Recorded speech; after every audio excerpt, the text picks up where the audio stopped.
following is a local resident producers program. The program content is the sole responsibility of the producer and does not necessarily reflect the views or policies of CATV2, Oshkosh Community Access Television, the City of Oshkosh, the Oshkosh Cable Television Advisory Commission, or Time Warner Cable.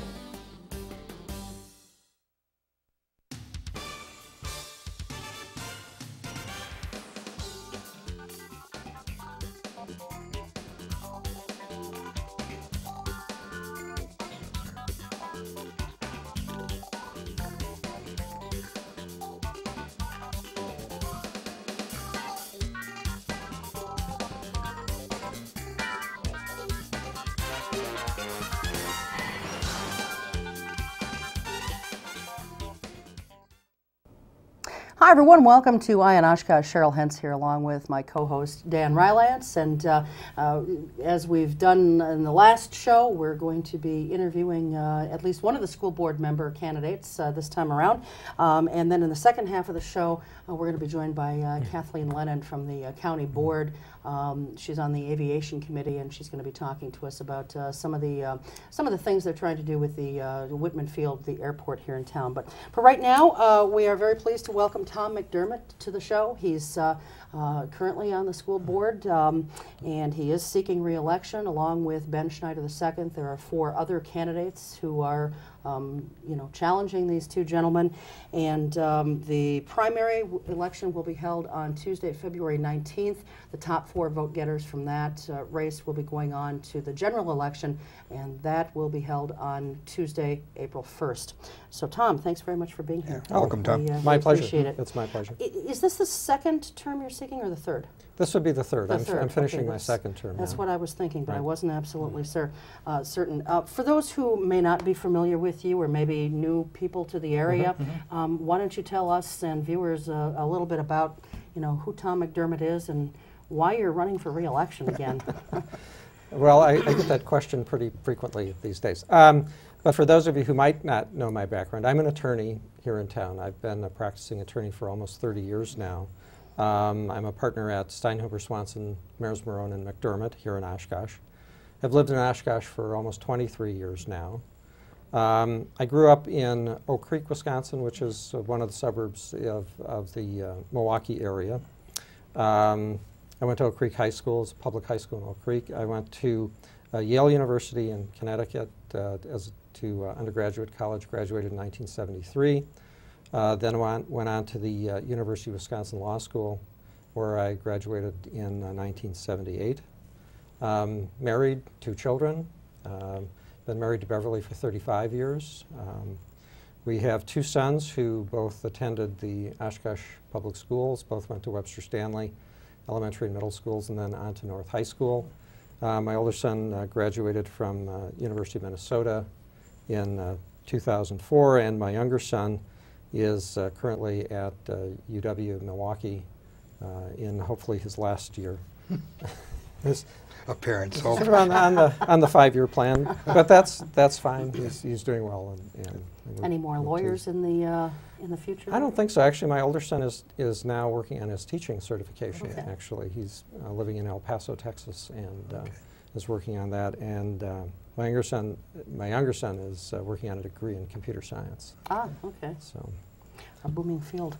Yeah. Well, congratulations on 30 years as a lawyer, I guess, since you graduated from law school in '78. Let's talk about the meat of what this campaign is going to be all about. For about a year and a half, you guys have been kind of wrangling back and forth on school closures and boundary issues and facilities plans and Lord knows what else goes along with all of that. And a lot of different proposals have come forward. For one reason or another, they've all kind of fallen by the wayside, usually meeting with irate parents from those particular pockets of neighborhoods. And, so now we're really, it doesn't seem anyway, to be much further ahead than where we were at the beginning of this process. What has been... Well, I'm not sure that's completely true, frankly. Well, you guys are making some progress, but it's not getting us where we need to be. Well, what's gotten the press, or what's gotten the most attention, certainly, have been the moving boundaries with respect to the 2 high schools. And we have there were a variety of proposals that were put on the table to try to more closely balance the enrollments at the two high schools. And there have been objections, a variety of objections to all of those. And the board did ultimately agree 4-3, but did agree on a set of boundary changes that would commence to move an area near Roosevelt Elementary School and a little bit west of that with significant grandfathering provisions so that eventually students in those areas will be attending North High School. We have made a decision on that, and we're moving that forward. I guess what I'm referring to primarily here when I say it doesn't seem like there's been a whole lot of progress made is, we still don't know what schools are going to be left open. We still don't know what schools are going to be renovated. We don't know what, if any, schools are going to be closed. We don't know. We know a referendum's coming in our future, probably next year, but we don't know for how much or even if there's going to be any kind of support in the community for it. And I think that's where most people's frustration probably lies, is with those main issues. What has been your biggest frustration with those particular issues? Well, we're still putting together the information with respect to the costs of improving all of our facilities in the district to bring them up to a standard that I think that everybody would like them to be modernized, not necessarily modernized, but well kept, functioning efficiently, that sort of thing. And that information, the detailed information on that, is still being put together. And I know the newspaper ran the story the other day that the estimate for what that ultimate cost might be for all of the facilities in the district might be something in the neighborhood of $60 million. And so we're in the process of trying to identify what the total cost would be for doing everything that we might possibly want to do with all of our facilities. Now, that doesn't take into account the fact that some of those facilities might be consolidated, some of them closed, and so that total price tag will come down or will vary depending on the final decisions that are made with respect to ultimately which buildings remain open over the long term and those that are more likely, or the decision will be made to close. Now, until you have that sort of information, I think it would be difficult to go to the folks at a particular school and say, we've decided to close your school, without even knowing what it might cost to, bring it up to the standards that we'd all like. Or, we've decided that we're going to go in a particular direction even though we haven't figured out what all of those costs are going to be.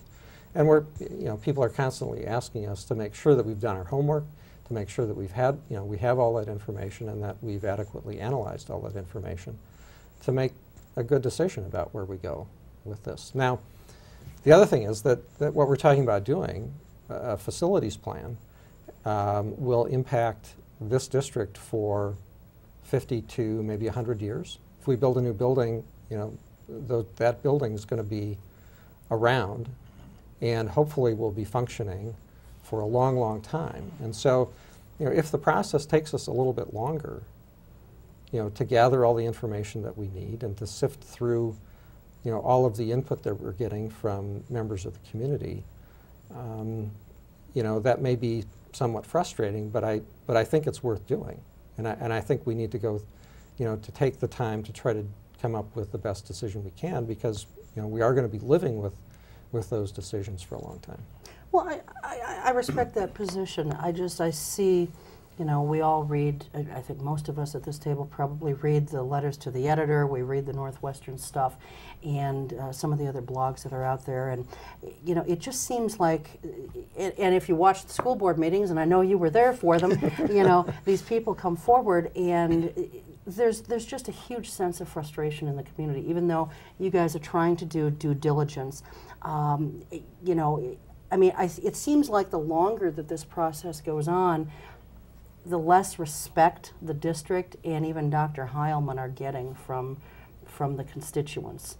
Well, I understand that there may be a fair amount of frustration, and I think there's a certain amount of anxiety among people because they don't know for sure exactly what's going to happen. On the other hand, I think we owe it to those people to try to gather the information that we need. We owe it to those people to give them an opportunity to voice their opinions, to voice their anxiety, to let us know how they feel about that. And I don't know how else you can do that, but to take the time to go through that process. And I understand that there will be some continuing anxiety over that, but we're trying to do the best that we can, and we really are trying to make the best decision that we can make for the school district. Okay. I watch a lot of school board meetings, and I see a lot of 4-3 votes. And I have you sort of as the Henry Clay of the school board. I don't see you in the pro-administration camp, the three that are solid, and I clearly don't see you in what I call the anti-administration. Are you aware of sort of your prominence as a swing vote on a lot of this?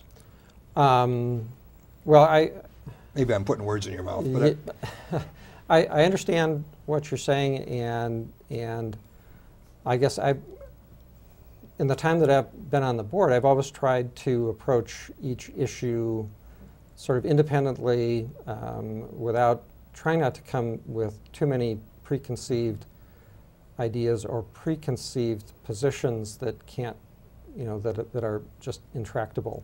I think it's important that the district make good decisions about how we allocate our resources, make good decisions on this long-range facilities plan, and try to move the district ahead to continually improve what we're offering and improve the opportunities that we're trying to offer to our students. And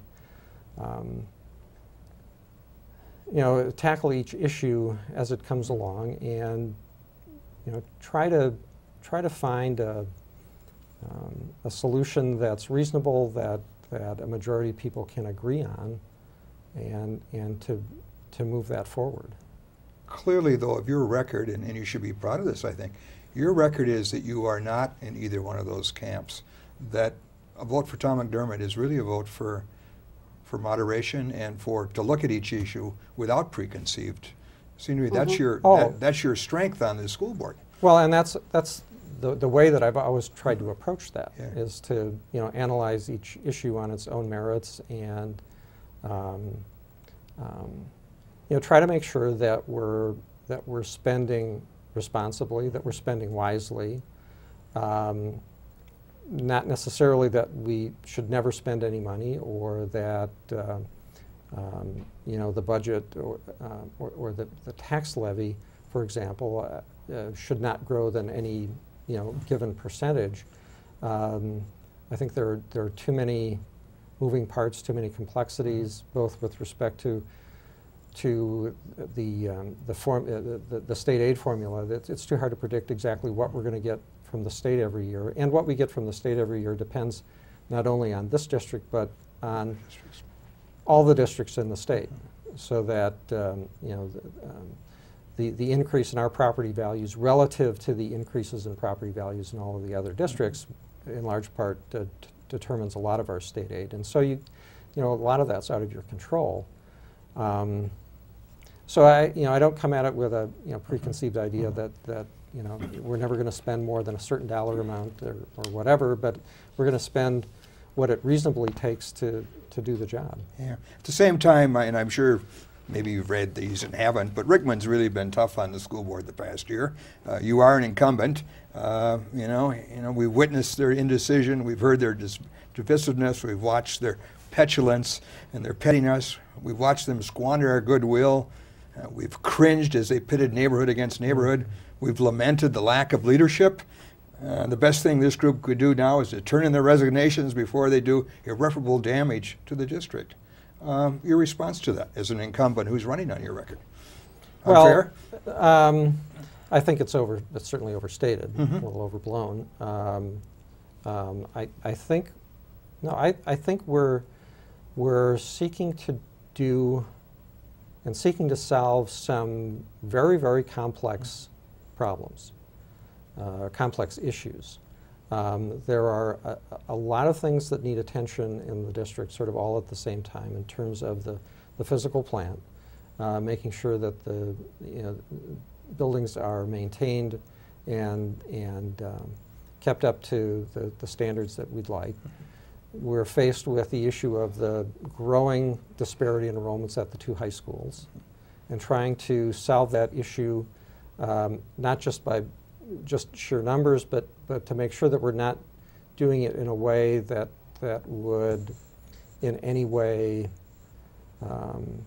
cause one of the high schools to have more difficulty in maintaining the quality of the programs and the performance of their students, and that we don't do it in a way that's going to create perhaps more difficult problems for us in the future.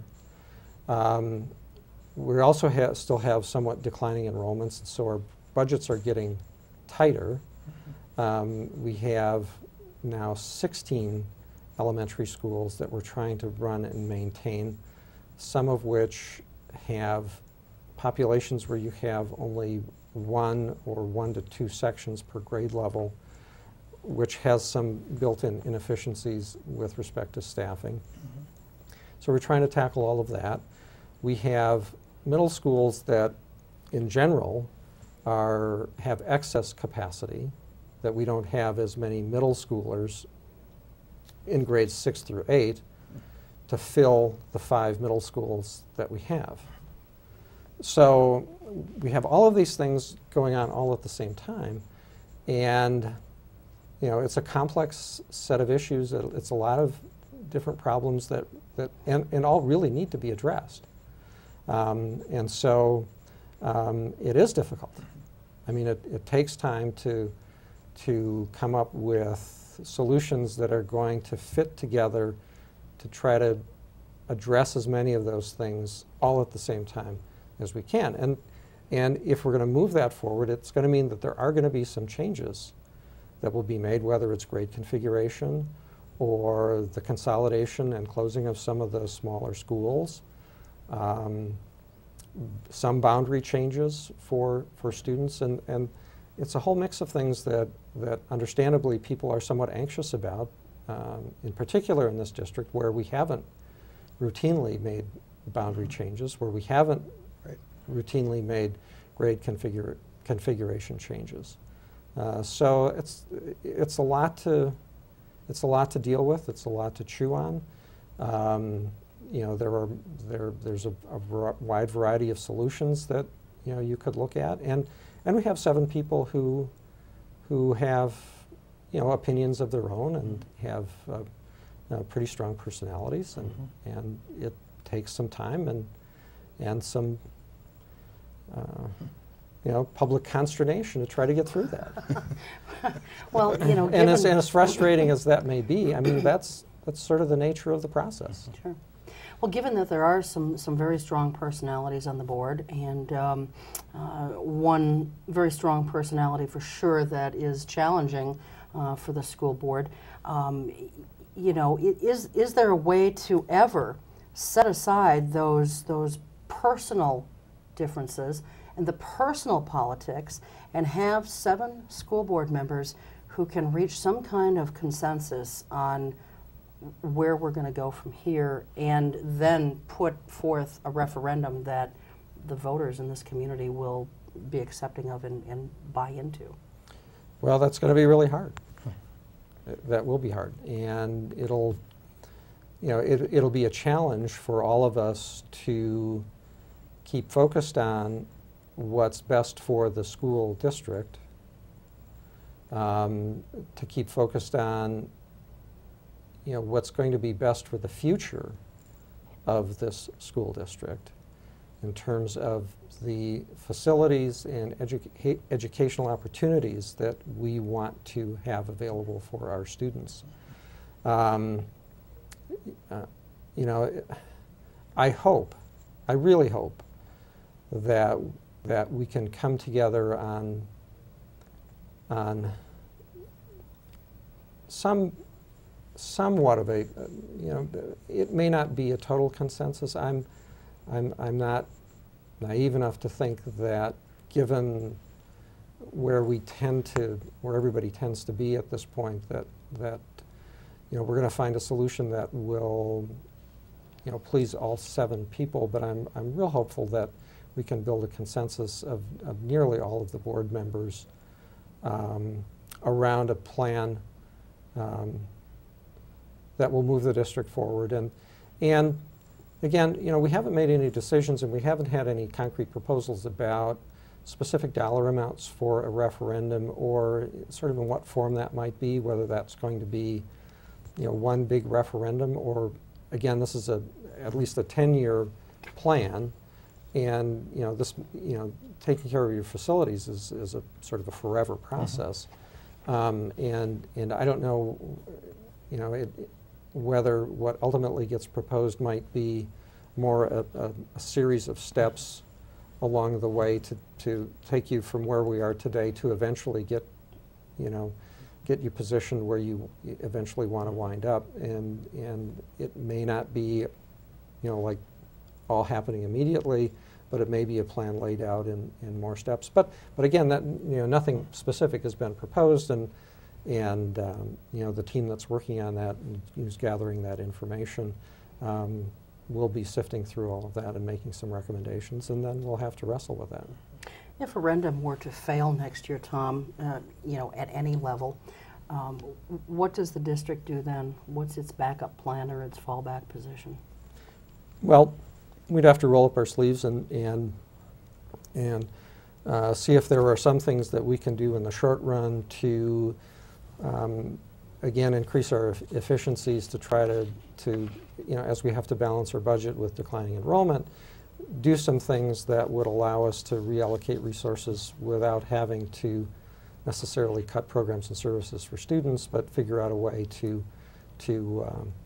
make those kinds of changes. And depending on what the physical needs are, we'd have to take a look at whether or not do we come back with a modified referendum to try to do sort of the bare bones minimum to improve certain schools that may need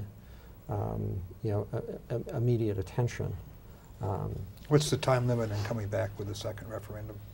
How soon can you do that? Legally? Yeah. I couldn't tell you off the top of my head. It's pretty short, isn't it? If you can gear it up and do it, I know that Winnebago did it, I think, within one election cycle, as I think recall. the stats are that you got a better chance the second time around than you do, and probably because it's less.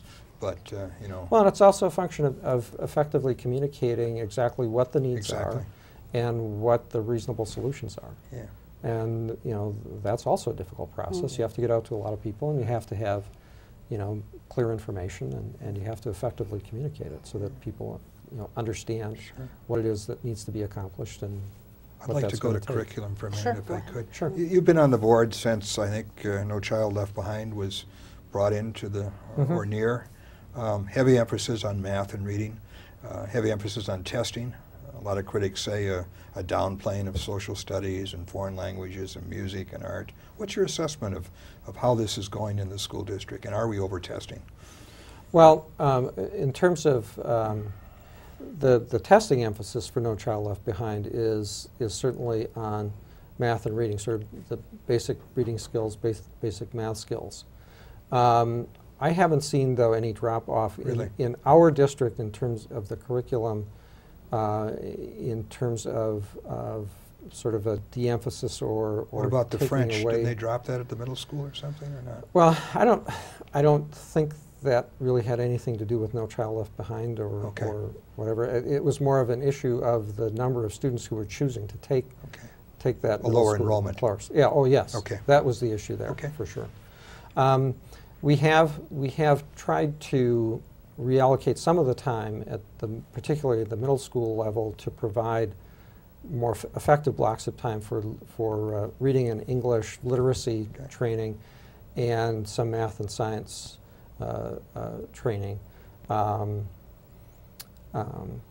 And in fact, in Wisconsin for sure, we've had standardized testing in the 5 sort of core subject areas for some years now at the 4th, 8th, and 10th grade levels. No Child Left Behind brings in reading at, I think it's every grade 3 through 8. Yes, I think so. Yeah. In reading and math. And we had always done some reading assessments in 3rd grade and I think in some of the other grades as well. So I don't think in this district we've been pushed. That's good to hear. To slight, you know, those other things just to focus on math and reading.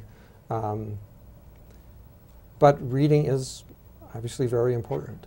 I think we have, you know, I've said before that in this school district, our goal isn't necessarily to have every student be proficient at playing the violin or proficient at being a sculptor, but we want to provide those opportunities, those kinds of opportunities for those, you know, for a variety of programs that students who have that desire or that aptitude can pursue those things. We do, however, I think have an obligation and a duty to make sure that every student who comes through our district knows how to read and who knows some basic math skills, because those are, I think, sort of the skills that you then use in all other areas. What about citizenship? Well, sure. I mean, that should be part of it too. But to begin with, you need the basic skills to be able to learn. And so, you know, certainly at the younger ages, literacy is just incredibly important, I think, to do that. You know, studies say that half the high school students in the United States don't know what the First Amendment is. Well, that's sad. Yeah. Probably a lot of adults as well, I suspect. Yeah. Well, those students become adults, and there you Well, are. that's true. There you are. What do you think of charter schools? I think they can be. I think they can provide really unique and good opportunities, and I think it also provides us a way to sort of learn some things ourselves about how we're doing those things. I think we've had some good experience with charter schools in our district. Okay, excellent. And we were pleased to see, at least I was, that the charter school money came through recently. So, yes. so that's a good thing. We're all pleased with that.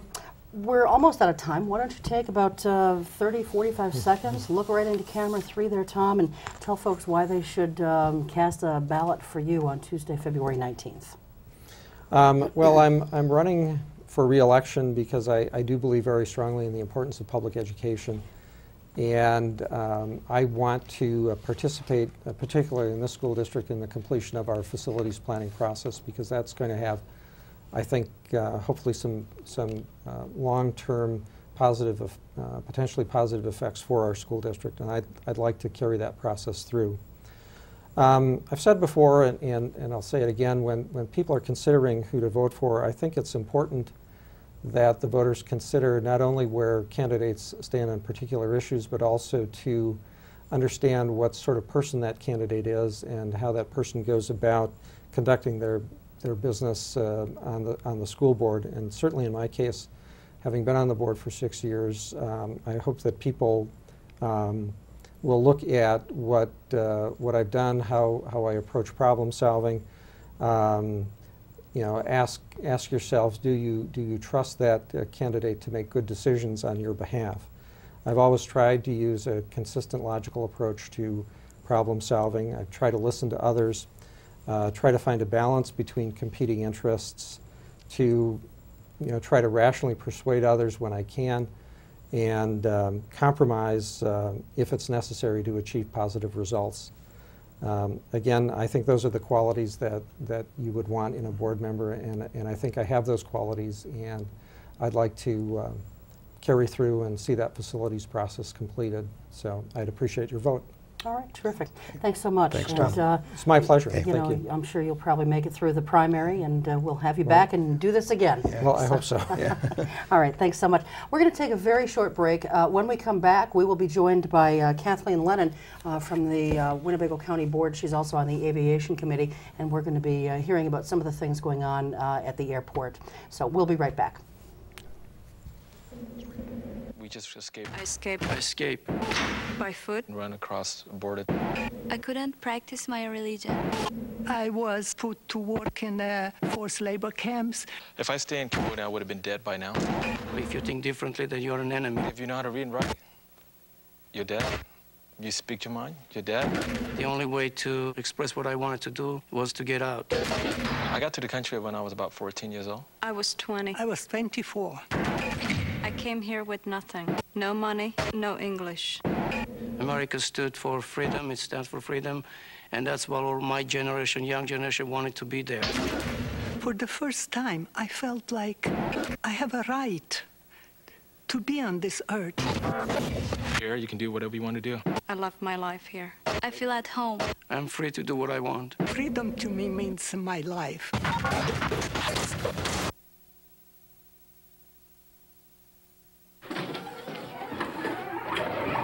How you doing? Hi. Hi.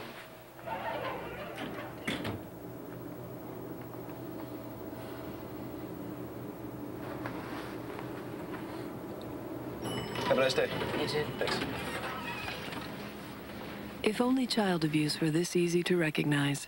If you even suspect abuse, call 1-800-4-A-CHILD. All calls are anonymous and confidential. Trust your instincts. Poor nutrition today will increase Sarah's chances of anemia, add to her healthcare costs, sick days, even stunt her ability to learn. And the thing is, Sarah's not even born yet. Get proper nutrition before it's too late. Call or visit WIC. WIC provides nutrition information, healthcare referrals, even food. Your child has you, and you have WIC. Welcome back to the second half of Eye on Oshkosh. We're going to switch gears here and not talk about elections for just a moment. Although our guest right now is being challenged this time around, although we're not going to talk about your county board race right now. She has no primary. Right, and that's true. So we'll have you back on before the general election to talk about your candidacy. But Kathleen Lennon, you are currently in your second term on the county board, or is this is still your first, isn't it? No, second term. Okay. This is the I end lose of my track of second time. term. You are also the chair of the Aviation Committee. Correct. And that's one of the reasons that we wanted to have you on tonight. Is in the last few days we've read in the paper that you guys are looking to buy some additional land. You currently have how many available acres left for We've development? got 7 available acres 7. for development. Okay, and so you've been going into closed session, or you will be going into closed session probably more in the future to talk about what to do and so forth. I think one of the arguments that we hear, and it's probably because people just don't know what's going on at the airport, is because we don't have a passenger service out there. People think that the airport is just a dead thing, and that's really kind of a misunderstanding, isn't it? Oh, yes. And that really gets under my skin, and I have to, like you preempted this whole thing. You said people just don't know, and I can't let that get under my skin. But it just, the airport's dead. What are you going to do about it? And I have to sort of stop, take a breath, and go into some of the, it's very, very entailed. I mean, there's a lot of exciting things going on. That we've got a tower that's going up right now. It's almost twice the size. It's 60% actually of the size of the other tower. And right now, before they destroy the old tower, I mean, it's not going to be like tomorrow, but go out there and look and see that new tower, how big it is, because the old tower is going to be up for a little while, obviously until we actually get into the new tower. But well, we're going to talk about the new tower and so forth. But Sure. One of the things that people don't understand is that what those of us who've been around here forever think of as the terminal. You know, it used to be bustling with car rental places and airlines back in the day. That's no longer the case. But what is actually in there right now? I think that there's still, isn't Hertz Rent-A-Car still in there? There's still a car rental place in there. But there are some other offices and businesses that are in the terminal building. And then, of course, you've got other businesses that are on airport land. Let's talk about what you have as far as business that's, you know, because this is a moneymaker. I mean, the airport's not losing money, right? What did they make last year, for example?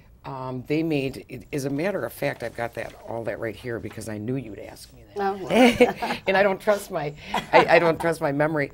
And at the budget session, I believe the airport was at $912,000. And is that net?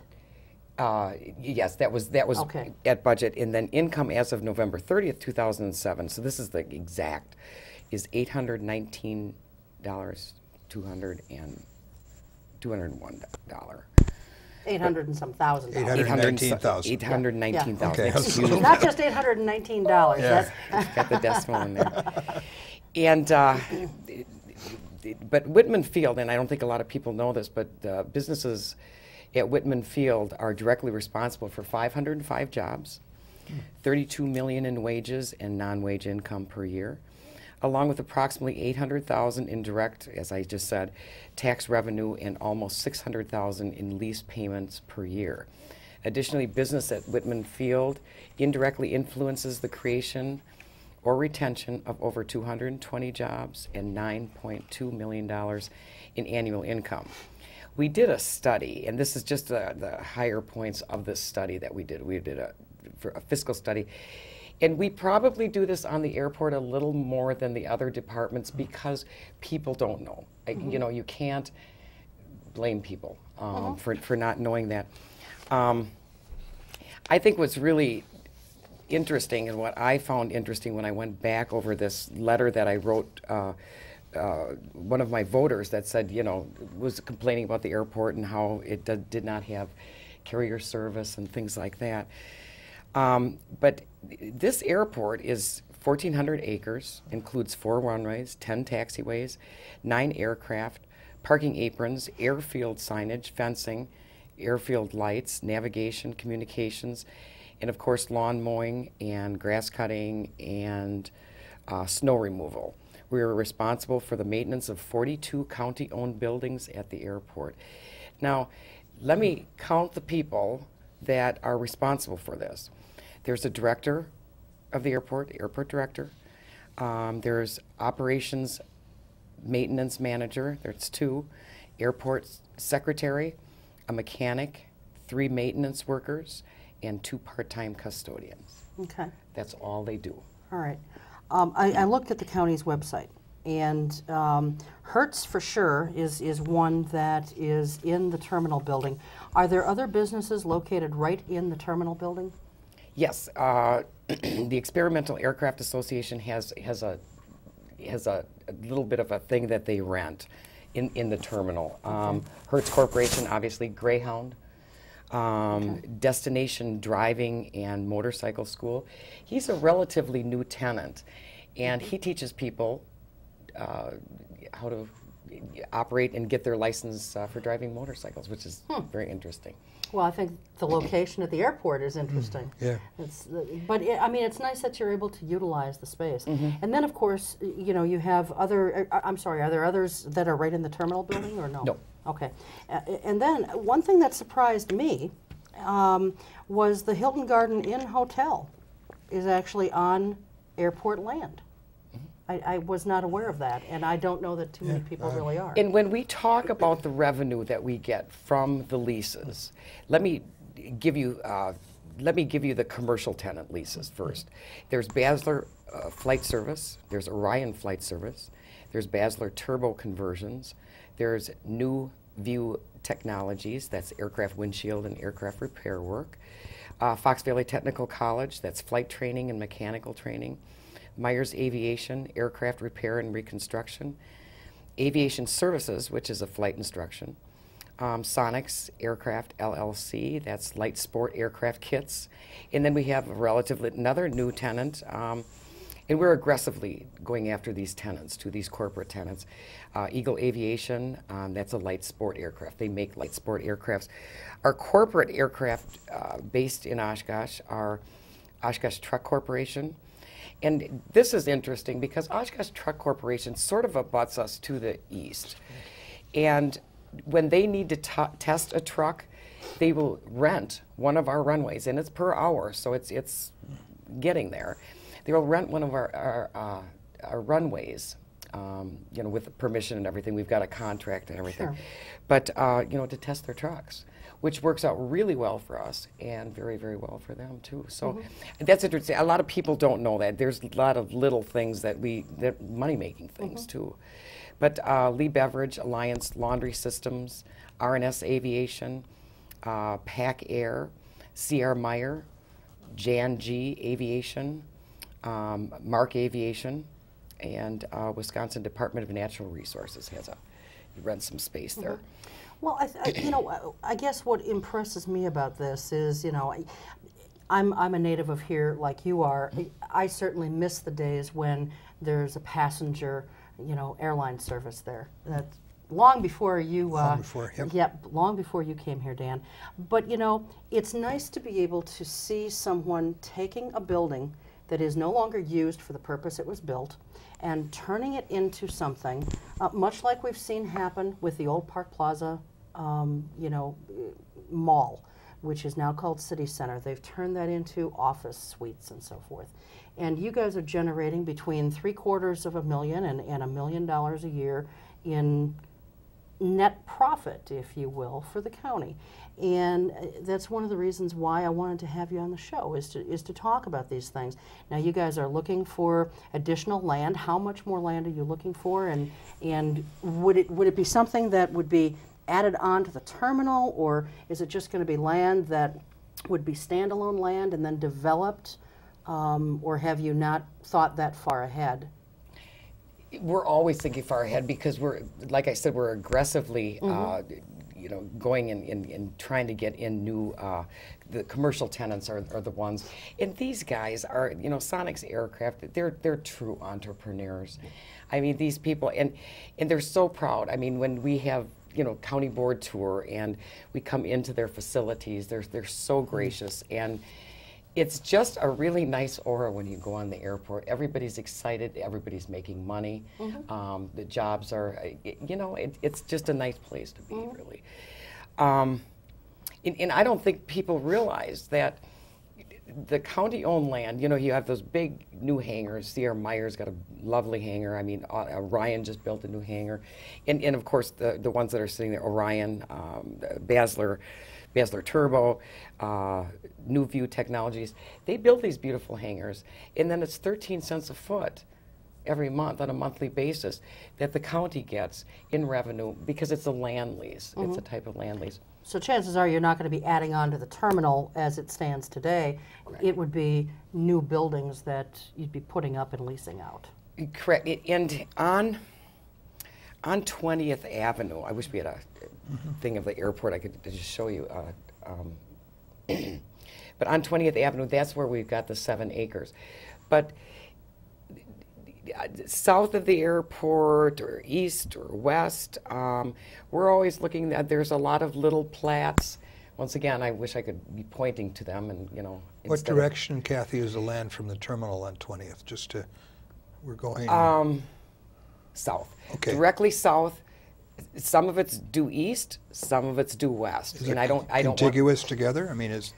Well, there's a couple of acquisitions. There's a couple Okay. of people that have approached us. Let's put Okay, it that but they're way. separate areas. They're not all together. No, I wish they were. The land that you're looking at, The land, right? yeah, Not the land Yeah, that's the yet land to we're be sort of developed. looking, you know, I mean, Okay. the people that have come to us and Gotcha. said this will be available for such and such a price and Okay. things like that. So there's actually 2. The thing with that is when it's south and east, it's away from the infrastructure. The infrastructure is extremely expensive to take from point A to point B. Okay. you have a timetable, I guess, as far as, you know, when you'd like to be able to have something in hand, if you will, something that you've actually, a contract, a purchase agreement that you've executed? I don't think anybody can answer that. I mean, it's not even because I can't answer it. It's because I don't think anybody knows. In county, as you know, look at how long the jail took, the nursing home. Well, sure, but I mean, if you had to put if you had to say, you know, gosh, we're going to be developing this last remaining acreage that we have, we need to, you know, obviously we're starting the ball rolling. We need to have something in hand by, you know, 2015 or 2010, or, I mean, if you could wave your magic wand, Kathy, when would you like to have something in hand so that you can start marketing it and get going with something? And we're always marketing the airport. We're always sure. You know, looking for new. But you can only market what you have. So if you're you know, looking to buy new land, then you can't market something that you don't already have. Right. You know what I'm saying? I told the Northwestern too when he said he's talking about the acquisition or the could-be acquisition, and which is it's just in the talking stages right now, and I will answer your question too. Okay, I'll wait. Really, I'm a patient what a politician, huh? But I said I wish I had a big corporation at hand that I can say we're going to put such and such here. And tell, you know, where it is and things like that. It'd be a lot easier to sell to the 30-some, sure, you know, supervisors, because they ultimately make the decision. I don't make the decision. I can just, you know, my the committee can refer, you know, say yes or no on something that we've looked at.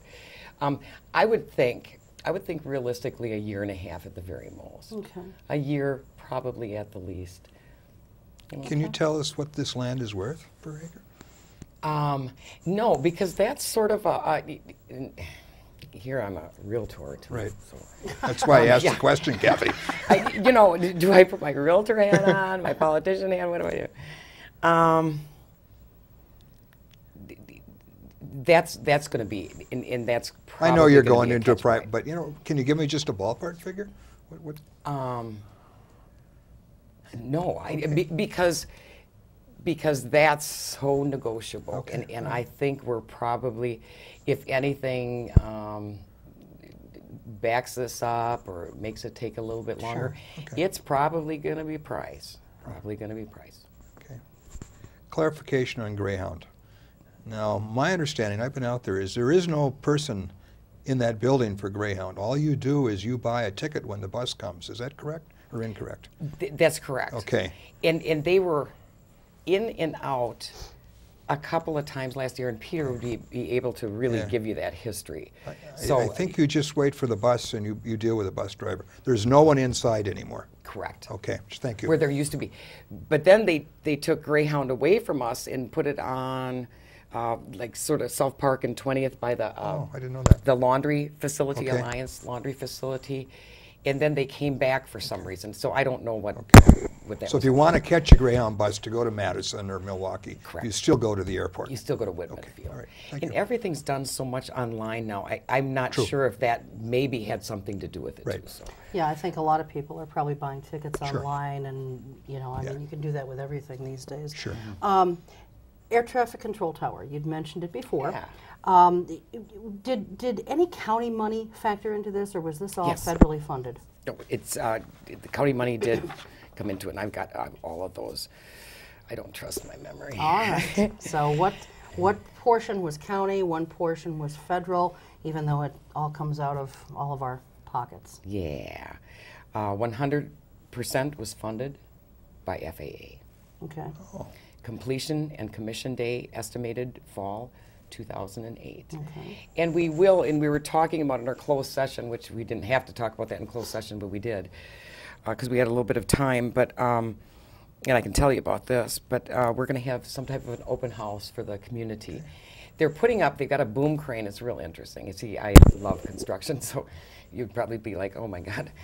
But they're putting up the glass right now for the big glass with this boom crane, and it's really interesting. Peter said he finds it, here he's trying to do his work out there, and he finds it fascinating watching them with this boom crane, these big plates of glass that are going into the tower. So, what's the cost? What's the federal cost on that? I believe, and this is from my memory, so don't quote me, but I believe it was $9 million. Okay. And why? Why did we need a new tower? Because the specification, we were picked, number one, which is a good thing. But the specifications, it wasn't wheelchair accessible. It was 50 years old, and 50 years is a marginal for structures, government structures. The components were, just obsolete. It had a spiral staircase. It's wonderful. And somebody said, well, can we just move it? We were talking in closed session too. Can we just move it somewhere? And because it blocks a little bit of the new tower, we have to take it down. But and we were thinking of selling bricks and to people, and because it's just a neat thing. Well, it's part of our history. It has been there forever. And the new one's going to have like a boardroom. It's going to have, the bathrooms are going to be different. I mean, not saying that but they were obsolete. Everything was pretty much obsolete. Sure. So. Well, one of the arguments that I've heard from a few people in the community, not a lot, because I don't even know that a lot of people really know that this is going on, quite honestly. But one of the things that I have heard is, what do we need an air traffic control tower for? We don't have any real planes coming in and out of there to speak of. And some have actually said, well, this probably had a lot to do with EAA, because that's about the only time when we do have a lot of planes. Why? I mean, maybe you can just address that concern for some folks. Number one, once again, we were picked, and people don't realize, because most people aren't sport aviation enthusiasts, but we are one of the biggest sport aviation airports in the country. Van Nuys, California has the biggest one and the best one.